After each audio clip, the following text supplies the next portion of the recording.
दोस्तों अगर आपके पास ये 5 बुक्स अगर आपके पास होगी तो आपको कोई भी यूपी पुलिस के फर्स्ट अटेम्प्ट में सिलेक्शन लेने से कोई नहीं रोक सकता। दोस्तों आप हेलो फ्रेंड्स, कैसे हो आप सभी? आई होप कि आप अच्छे होंगे। स्वागत है एक बार फिर अपने यूट्यूब चैनल में।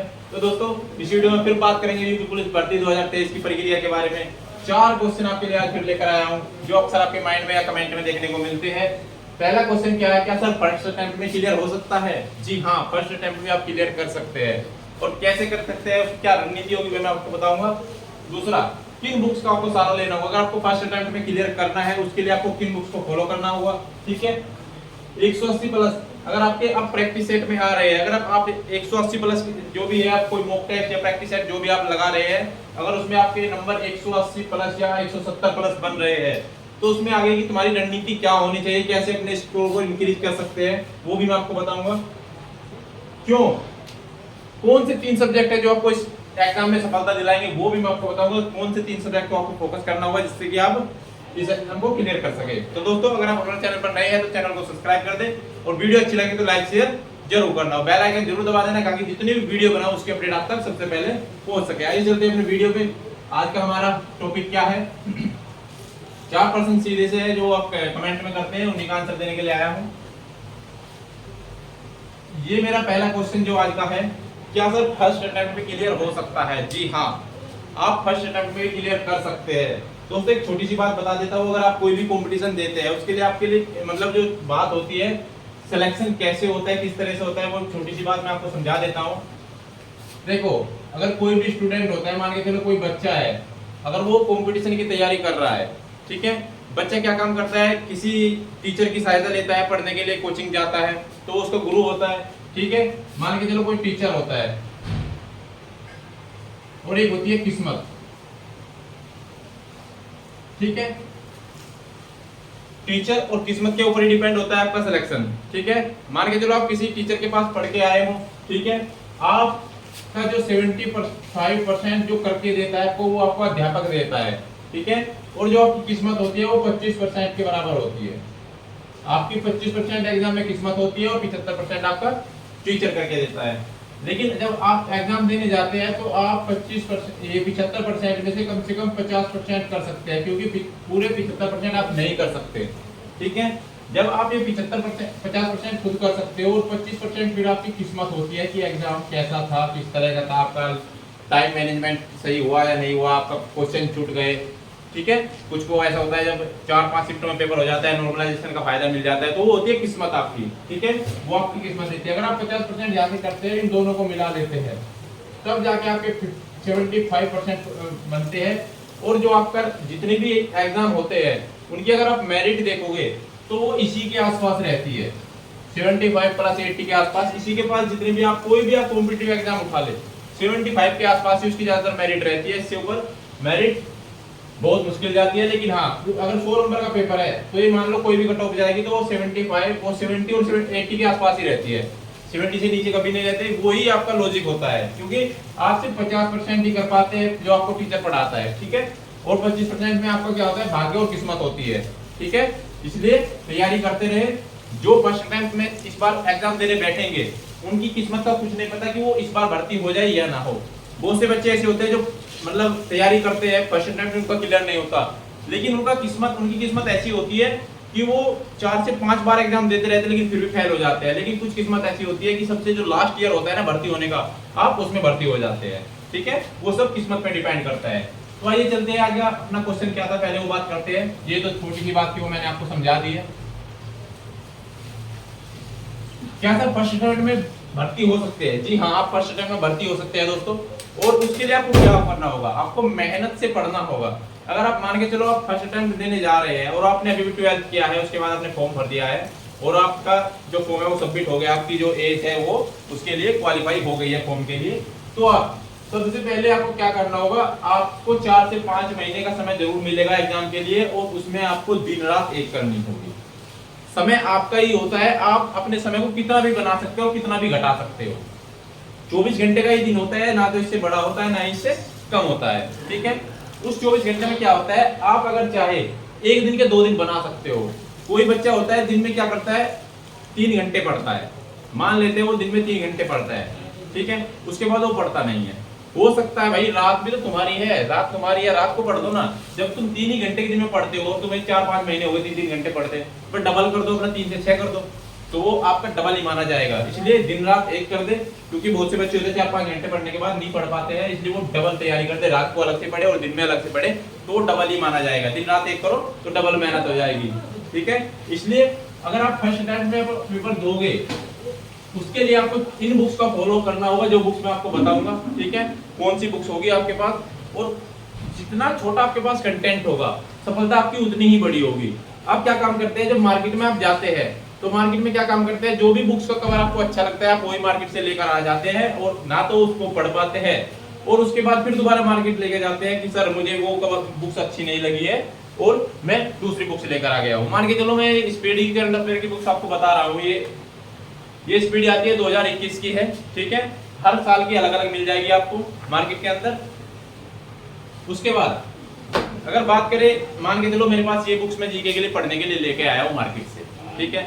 अगर मैं मार्केट से लेके इसको पढ़ने के लिए आया हूँ, तो भैया अगर लाए हो तो इसको पढ़ो, ठीक है। जितनी छोटी बुक्स होगी और जितनी बार उसको रिवाइज करोगे उतनी ही आपकी मजबूती हो जाएगी।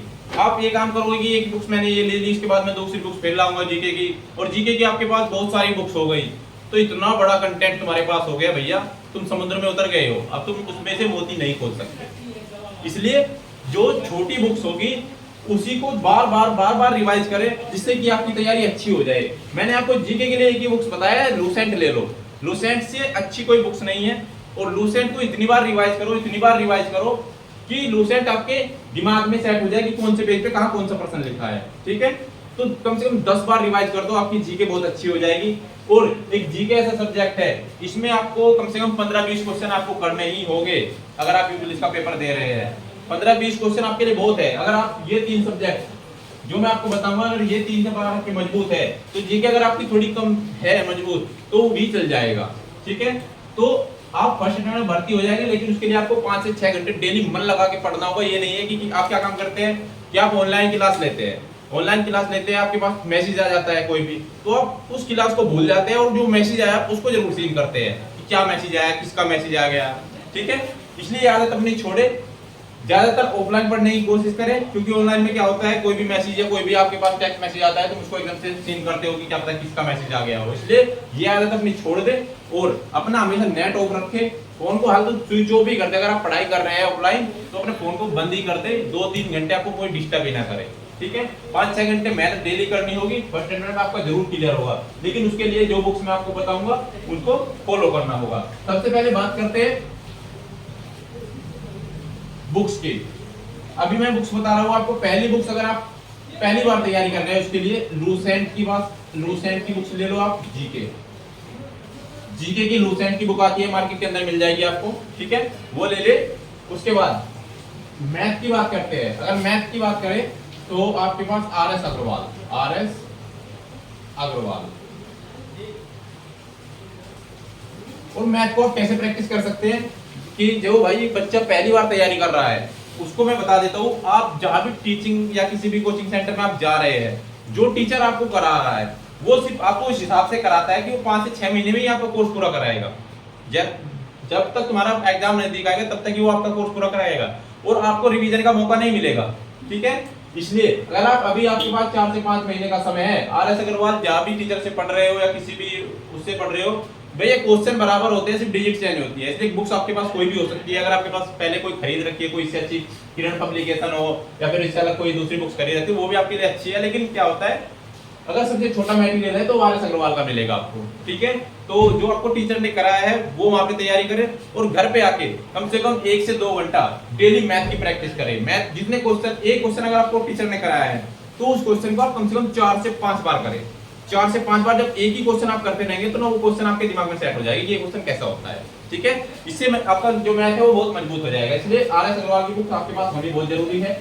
उसके बाद तीसरी बुक्स की बात करते हैं तो हिंदी के लिए बात करें तो आदित्य पब्लिकेशन की बुक्स ले आना, वो मैंने अभी आपको दिखा रहा हूं। आदित्य पब्लिकेशन की बुक्स आती है मार्केट के अंदर, ठीक है। ये बुक्स है वो, ये आप देख सकते हैं। ये आदित्य पब्लिकेशन बुक्स इस एग्जाम में आपको बहुत अच्छे स्कोर करके दे सकती है, अगर आपके पास ये बुक्स है तो, इस बुक्स को लाए, कोई दूसरी अन्य बुक्स खरीदने की कोई जरूरत नहीं है। बहुत से बच्चे कहते हैं सर मेरे पास ये है, मेरे पास ये है, तो इसलिए उनको छोड़ दे और इन्हीं से तैयारी करते रहे। जितना छोटा कंटेंट होगा सफलता उतनी बड़ी होगी। इसलिए इस बुक्स को कम से कम 10 से 15 बार रिवाइज कर दे। आपके पास समय बहुत है, डेली 1 घंटा पढ़ोगे ना तो 15-20 पेज इसके आराम से कवर कर लोगे। और इसके जो मुख्य टॉपिक होंगे जिससे कि प्रश्न आते हैं उसकी वीडियो से अगली वीडियो जो बनाऊंगा उसी पे बनाऊंगा कि प्रश्न कौन कौन से आएंगे, कहाँ से क्या पूछा जाएगा। ठीक है, तो आदित्य पब्लिकेशन बुक्स आपके पास होनी जरूरी है। और उसके बाद बात करते हैं तो आपके पास रीजनिंग की बात करते हैं। रीजनिंग, अगर रीजनिंग की बात करें तो रीजनिंग के लिए मैंने लूसेंट बताया है। लूसेंट मैंने अभी आपको दिखा रहा हूं। अगर लूसेंट आप मार्केट जाइए, मार्केट में आपको ये लूसेंट की बुक्स मिल जाएगी। ठीक है, आप इससे तैयारी करें। और ये जो सब्जेक्ट मैं आपको बता रहा हूं यही आपको सफलता दिलाएगा, रीजनिंग। क्योंकि रीजनिंग से 56 क्वेश्चन पूछे जाते हैं भैया यूपी पुलिस के पेपर में। जब आपके 56 क्वेश्चन पूछे जाते हैं और 56 में से आप 50 प्लस करके रीजनिंग में आ जाएंगे, उसके बाद बचा ही क्या आपके पास? 85 तो क्वेश्चन आपको हल करने हैं। और सब्जेक्ट आपके पास कितने हैं? 3। इन 3 सब्जेक्ट में 50 नहीं कर सकते क्या? अगर बता देता हूँ 2019 का जो पेपर हुआ था उसमें रीजनिंग में आपसे कहां से सबसे ज्यादा क्वेश्चन पूछे गए थे? आकृति। एक आकृति, ये जो आकृति है ये आपके पेपर में बहुत ज्यादा पूछी जाती है, इसलिए आकृति पे जरूर ध्यान देना। क्योंकि आकृति से कम 4 से 5 क्वेश्चन आपके आकृति से ही देखने को मिलते हैं। ठीक है, इसलिए यही आपका टॉपिक बहुत इंपॉर्टेंट है आकृति वाला इसमें भी। ठीक है, कोडिंग डिकोडिंग ऐसे बहुत से रीजनिंग में सभी चैप्टर से क्वेश्चन दिए गए हैं। इसलिए रीजनिंग आपका जो है बहुत अच्छा सब्जेक्ट है और यही आपको सिलेक्शन दिलाने वाला है। उसके बाद बात करते हैं, अगर आपके 180 प्लस आ रहे हैं, तीसरे क्वेश्चन की बात करते हैं। अगर आपके 180 प्लस अब आ रहे हैं, प्रैक्टिस सेट या कोई भी मॉक टेस्ट अगर आप लगा रहे हैं, अगर आपके 180 प्लस आ रहे हैं तो उसके लिए आपको क्या करना होगा भाइयों? तो उसके लिए आपको करना होगा क्या कि जो क्वेश्चन आपने पेपर दिया है या प्रैक्टिस सेट दिया है, एक बार उसमें चेक करो आपने गलती क्या की है। हो सकता है आपने इस बार कोडिंग डिकोडिंग का कोई क्वेश्चन गलती कर दिया हो। अगर आपने कोडिंग डिकोडिंग का क्वेश्चन गलत किया है, उसके बाद फिर तुमने अगली बार फिर जब पेपर दिया उसके बाद फिर आपका कोडिंग डिकोडिंग गलती हो रहा है, तो इसका मतलब ये है कि आप में कमी है, आपका कोडिंग डिकोडिंग मजबूत नहीं है। ठीक है, तो इसलिए अपने अगली बार जब प्रैक्टिस सेट दो तो उस कोडिंग डिकोडिंग को इतना मजबूत करके जाओ कि जब पहली बार जो मैंने पेपर दिया था उसमें मेरा ये कोडिंग डिकोडिंग गलती हुआ था, लेकिन इस बार गलती ना हो। ठीक है, तो इसलिए उस हिसाब से तैयारी करें। नोट करें हर प्रैक्टिस सेट में क्या गलती आपसे हो रहा है, जो आपसे गलती हो रही है सिर्फ उसको नोट करें। अगर आपको लगता है कि कोडिंग डिकोडिंग गलती है, फिर मैथ का कोई चैप्टर है, आपका एवरेज हो गया, परसेंटेज हो गया, लॉस एंड प्रॉफिट हो गया, इसमें जो आपको गलती नजर आए कि मेरे से परसेंटेज में ये सवाल गलत होता है, तो उस क्वेश्चन को इतनी बार रिवाइज करें कि अगली बार जब आप पेपर दे और वो क्वेश्चन आपको दिखाई दे तो वो आपसे गलत ना हो। इससे आपका स्कोर जो होगा इंक्रीज हो जाएगा। अगर आपका 180 प्लस अब आ रहा है तो 4 महीने में तो आप कम से कम 240 प्लस कर लेंगे, ये मेरा वादा है। अगर आप इस हिसाब से तैयारी करेंगे तो जो आपको लगता है कि तुम्हारी कमजोरी क्या है उस कमजोरी को पकड़ो अपनी, ठीक है, और उसी पे मेहनत करो।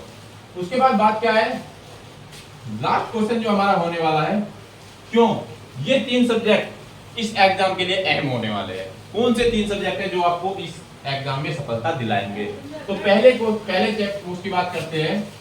तो सबसे पहला अगर मैं किसी को दूंगा तो ये आपका रीजनिंग। रीजनिंग से आपके 56 क्वेश्चन आते हैं मेरे भाइयों।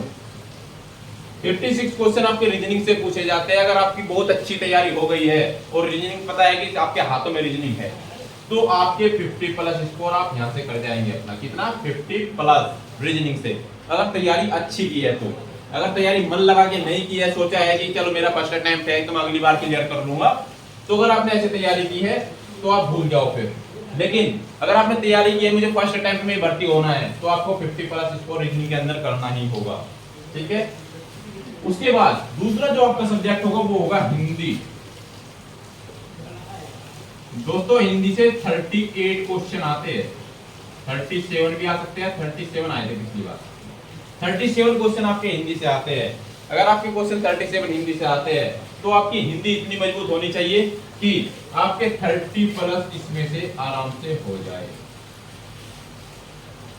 अगर किसी की बहुत अच्छी हिंदी है कि जैसे कि जो इंटर होती है वो भी 8 से की उसके पास हिंदी होती है, ठीक है, होती तो सभी के पास है, लेकिन अगर आपकी बहुत अच्छी हिंदी है, आपने हिंदी पे काम किया है, तो आप ये नहीं है कि 30 प्लस, इसमें आप 34, 35 ऐसा भी हो जाता है कि पेपर में 37 में से 37 भी आ जाते हैं हिंदी में।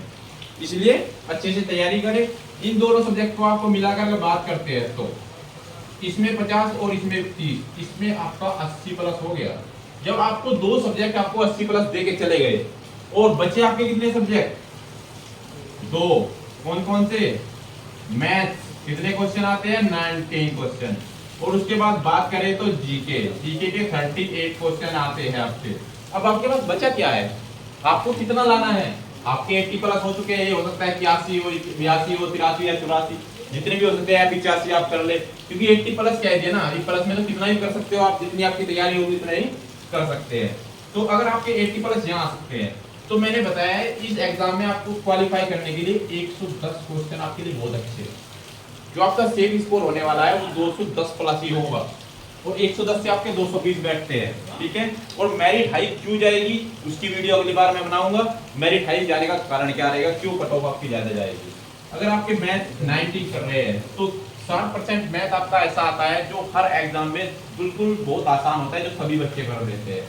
तो इसमें मान के चलो अगर आप 10 क्वेश्चन भी इसमें करते हैं जिसका मैथ बहुत कमजोर है, तो आप 10 क्वेश्चन इसमें कर लेंगे, तो अगर आप इसमें 10 ऐड कर दे, उसके बाद जो मैंने आपको बुक्स बताई, अगर आपने लूसेंट से तैयारी की और लूसेंट को आपके 10 से 15 बार आपने रिवाइज किया, तो आप लूसेंट में भी 20 प्लस क्वेश्चन कर सकते हैं इसके हिसाब से। तो लेकिन उसके लिए आपको स्पीड ही पढ़नी पड़ेगी, और यूपी स्पेशल के लिए बता देता हूँ, गागर में सागर भगवती प्रकाशन की आती है, वो लेके आ जाना, आपको कोई सिलेक्शन से नहीं रोक सकता। इसलिए 20 जब आप यहाँ करोगे तो जब 80 प्लस यहाँ और 10 यहाँ और 20 यहाँ, तो आपका 1110 प्लस ही स्कोर जाएगा, और आपको सिलेक्शन लेने से कोई नहीं रोक सकता। इसलिए कड़ी मेहनत से तैयारी करें। 4-5 महीने आप भूल जाए कि आप कमरे के अंदर है कि मैं तैयारी नहीं कर रहा या नहीं कर रहा है, मैं करूंगा, कब से करूंगा, मैं कल से करूंगा, ये अपने दिमाग में मत रखो। आप कमरे में बंद हो जाओ और अपने आप को भूल जाओ। ओनली आपका दिमाग होना चाहिए कि 52,699 जो पोस्टें आ रही है उसमें एक पोस्ट मेरी भी है, इतना आपके दिमाग में होना चाहिए। और आपको कसम खानी है कि मुझे भर्ती होना है तो पहले ही अटेम्प्ट में होना है। क्यों? क्योंकि इसके बाद पता नहीं है कि भर्ती कब आए।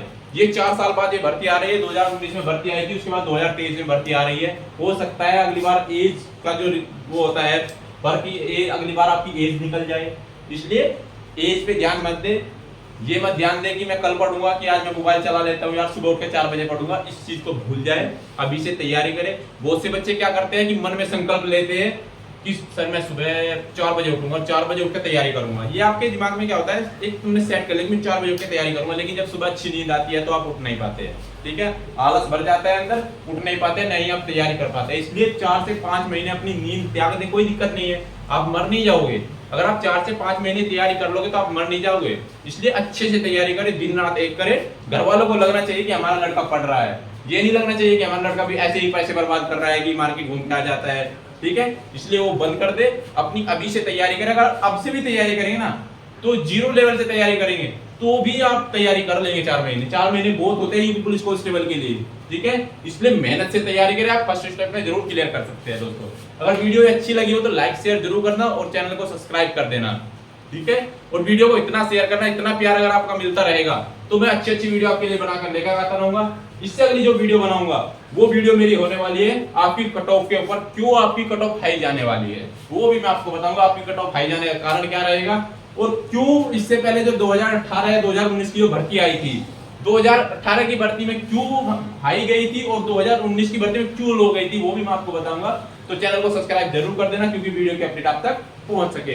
तो मिलते हैं अगले वीडियो में। जय हिंद, जय भारत।